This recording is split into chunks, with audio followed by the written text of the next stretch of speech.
What's up, pod pals? It's your buddy Adam, and this is Podcasting Business School. It's a show where I teach podcasters how to love their podcast like a hobby and build it like a business. This is a very special podcast audit episode.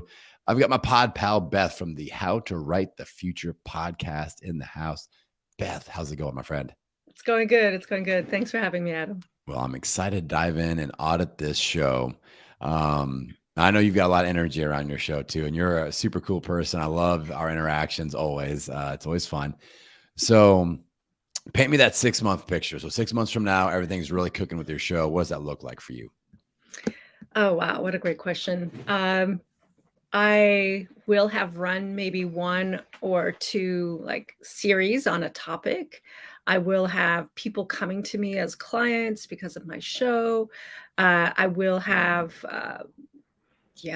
new opportunities coming around that for maybe potential other collaborations. I don't know. And I will also reach a much wider audience than I do now. So a lot more, hundreds and hundreds more people, maybe thousands, will have heard my show and know about me, my services, my novels. Yeah, just a lovely blossoming. Yeah. And we can definitely accomplish that in 6 months. So that's why I like that 6-month time frame. Like it's not 6 years, but it's still enough time to get some good stuff happening. So that's why I kind of lean on that question. Now, what would you say is the biggest roadblock to those things happening right now? What's standing in your way? What confusion points? What podcasting pain point do we need to really focus on here today?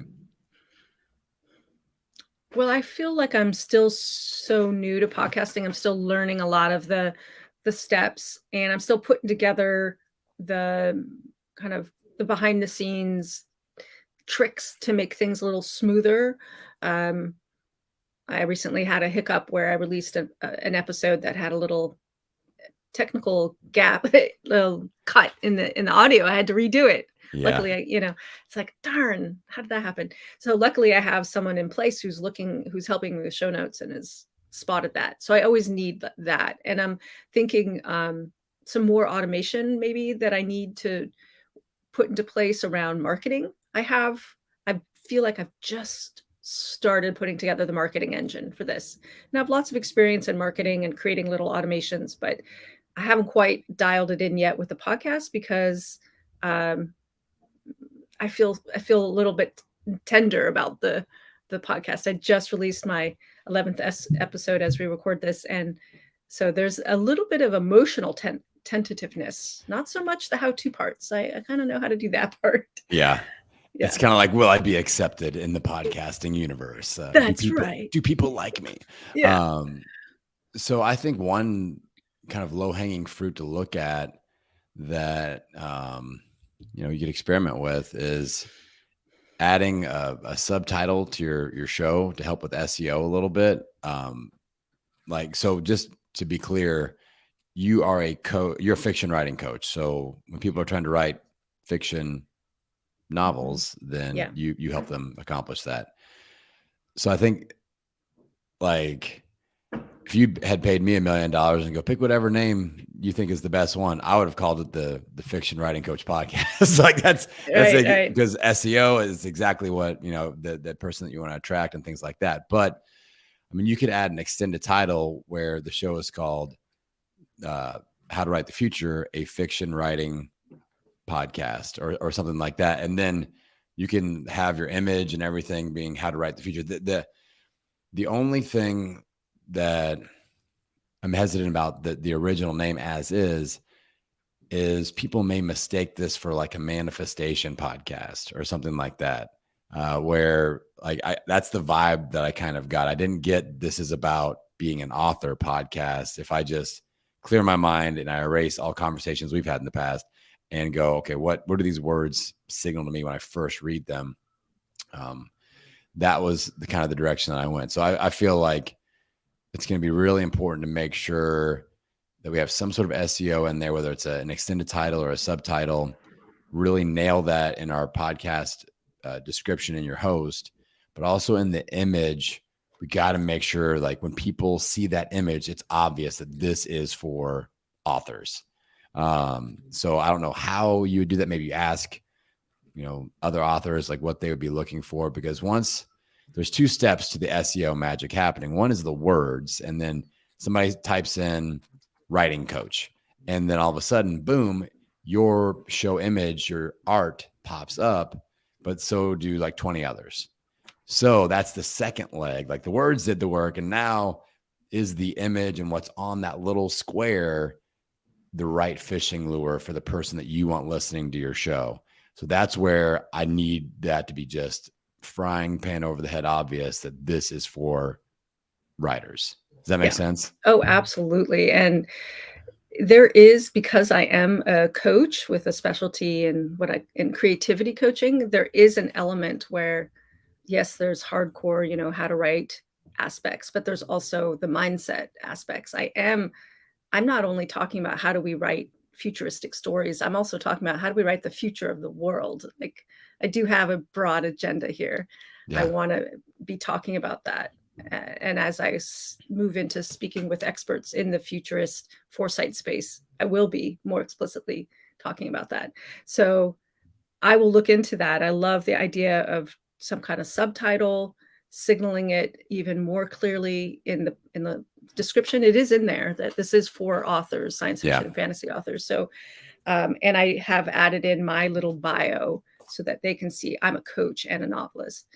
But yeah, and this, like, certain key phrases and words, and this is really powerful. I was just doing a training with my Download Growth Club members today, and I go into Apple Podcasts and I search podcasting tips, and there are 8 images that show up, and 2 of them are my shows, and like in the first 4 images. And like, I'm like, this is why I get a lot of new people, and this is where I get most of my clients from, because they're looking for podcasting tips. So that's because of the description. Like, Podcasting Business School has the word podcasting, but not tips in it. But I know that podcasting tips tends to be a term that people are looking for on Google and on the podcast player apps.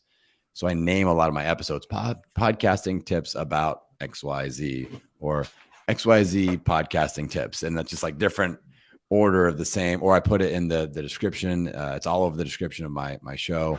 But be thinking about those terms, like tips for fiction authors, and like have all sorts of different arrangements of that, and use those as often as possible until you kind of like feel sick in the stomach. Like, I've used the word tips, writing tips like 12 times in the last 12 episodes, right. And then take a 1 week off break and then start using it again.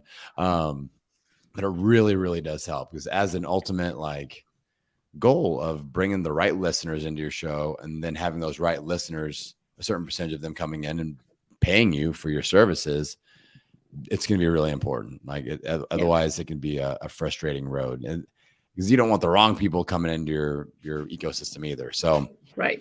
I think that'll help tremendously. That's great. That's great. And I do know, because of my long history of blogging and guest blogging and being around the block for over 16 years, people are finding me through SEO.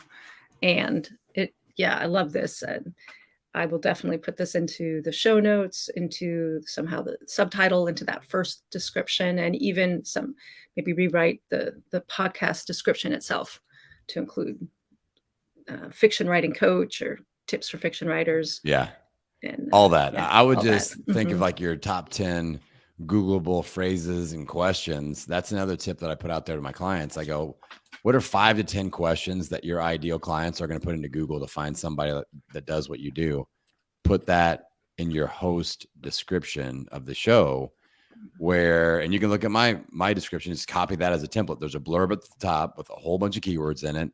And then it goes, if you're searching for answers to questions such as, and I just cram as many of those suckers in there as I can, as many as they will allow me. And that really helps also. And it's not like spammy or anything. It's not like, there used to be a trick back in the day when I first started, and they won't let you do it anymore. I interview people such as, it doesn't say I interview these people, but it's like, I interview people such as Oprah, Barack Obama, and like all these like fancy people, Tony Robbins, that you don't actually interview those people, but their names, when people are searching for those people's names, they pull up your podcast. that was kind of a little spammy hack that used to happen, but you can't do that anymore. So don't do that, Pod Pals. Not a tip. But this is another route of just people that are Googling these sorts of questions. We can pull them into your ecosystem. Make sense? Yep, absolutely. I love it. And can I give a little shout out to you and your, of course, your awesome stuff. I mean, I really used your, like I don't have a podcast audit. I do a 30-minute story success clinic, and I totally copied your model of the languaging.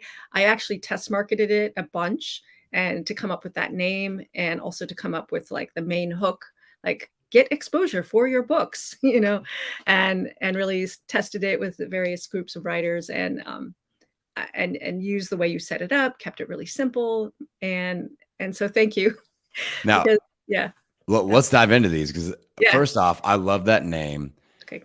I love that just the way the words roll out, it implies that you're going to solve a problem. Story success. Like that's like, because they're probably self-conscious and kind of having imposter syndrome, especially if they're a first-time author going, is this even a valid freaking idea?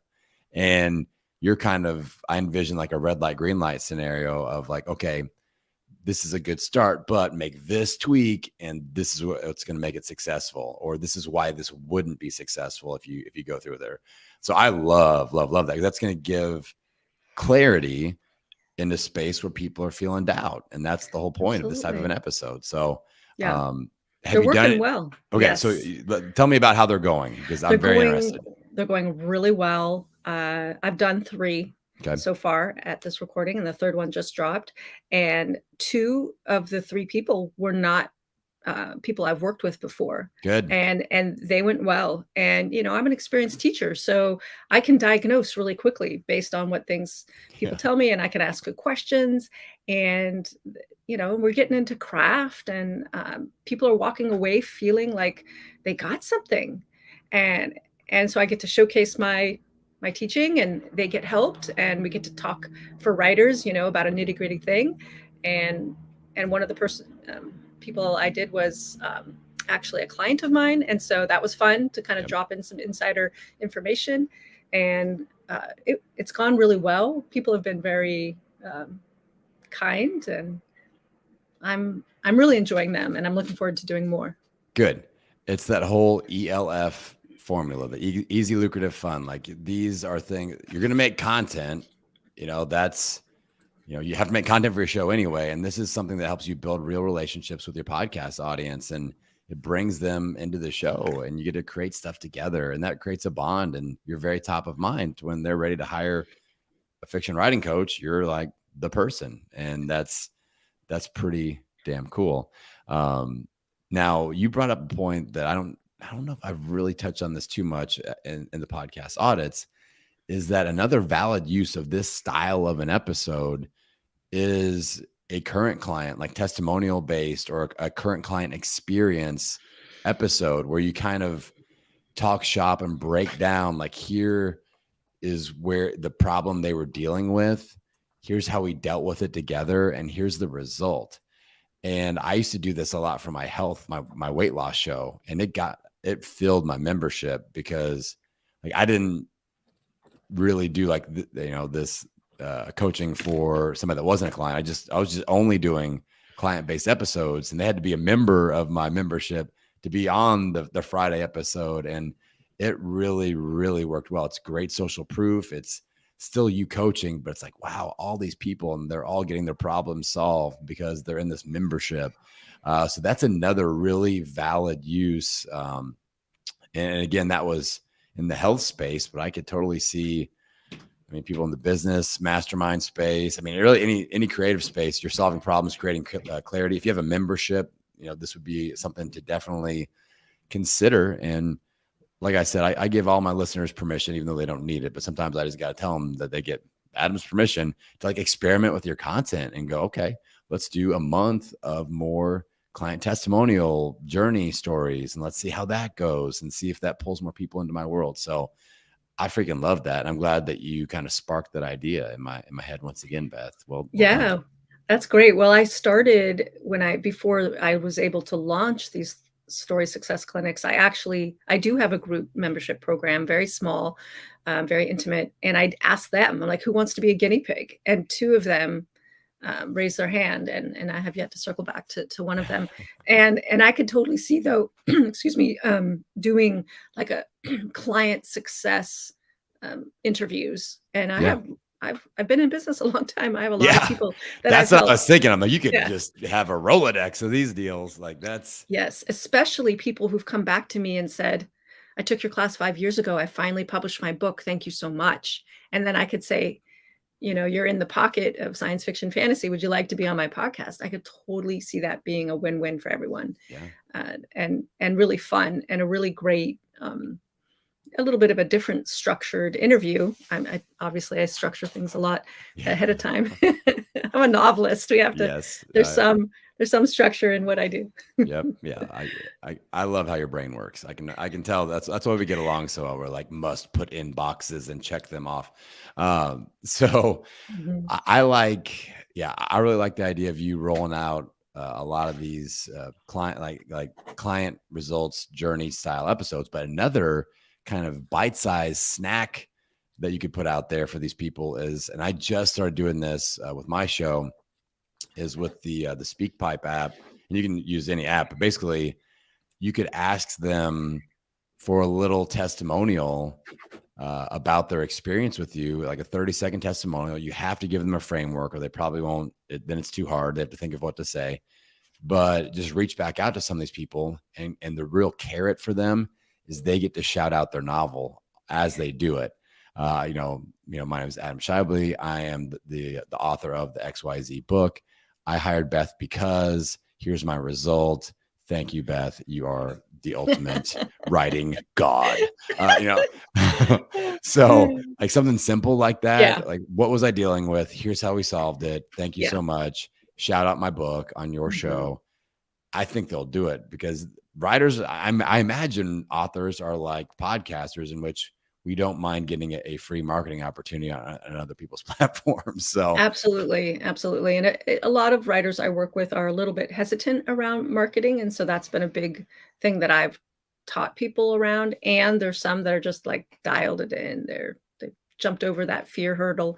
And this would be a great stretch for some of them, and for some it would be just an easy thing to do. And you're actually inspiring me, because every year in November people write a novel through National Novel Writing Month, and I could, because we're recording this before, I could ask people to send in their number one tip for NaNoWriMo. That would be so fun to feature those. It's amazing. So let me really get your wheels cranking. So I just today, I recorded an episode, and I included 3 different types of audio messages that my audience recorded for me. So I had 3 different types of messages, but also 3 different podcasters that got to be a part of my show with a little clip on SpeakPipe. So everybody knows I've been doing on my Tuesday episodes, I have another podcaster introduce my show, and it's called a podcast promo intro swap. So that's super easy. So I had somebody do that. Then towards the end of the episode, I had somebody, I pulled a question from my audience. They sent me a question about audience engagement. The episode was about audience engagement. I was covering 4 different points, and their question really lined up with the 4th point. So I'm like, let's pull Lauren in. Here's some audio from her. Hear what she had to say. And then I answer her question as my 4th tip or whatever. And then at the end, I do my traditional sign off. I want to wish you health, happiness, and many downloads. And here is a podcast episode recommendation from one of my other pod pals, just like you.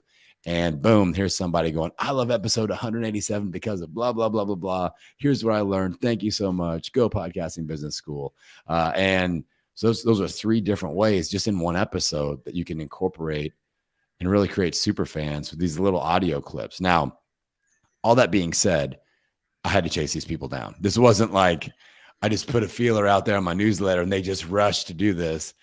A lot of these people, like when somebody DMs me, I try to add value. And then if I feel like I serve them, then I'll be like, hey, I'm doing this new thing. I know that you listen to my show. Would you be willing to hit this little button and record what your favorite episode is? And they're like, sure. So I've got to initiate that until it becomes a normal thing. And then people are like, oh, that's the thing that he does. And yeah, I'll do that. on my own. But I think you could, like you said, you've got a lot of past success stories, clients, people that feel connected to you. And I think that if you kind of chase a few down and do these, I really like that for your show. So how's that hitting you? That sounds so great. We used to teach a class, a planning class, plan your novel, and we have lots of students who've taken it. And it'd be fun to get even their favorite planning tips. Like, here's how I plan before I write. And my husband has co-taught with me. And so I think I could get people remember what he says because he's very funny. And people, oh, I remember Beth's husband Ezra said blah, blah, blah. And it was so great. I still remember it to this day, and because yeah, I think that would be so fun. And then even it'd be fun to actually get some of my husband's silliness into the tip, get a little recording of those and just bring some of that fun into these and get people's favorite tips. There's so much I could do here. It is really awesome. I could even see putting a button on my podcast landing page that says, do you have a 30-second, little question? Here's, click here. Here's the template. Boom, automate that a little for them. And that's I could perfect. Totally do this. This is actually a really fun way also to circle back to some past clients and just reconnect to people. And there's a lot of my mind, Beth. Yeah, there's a lot of playfulness that really pleases me here. And also I'm super auditory, obviously, like you. And a lot of writers are too. They're like, let me talk this out, So all of that energy, we could channel into this audio medium.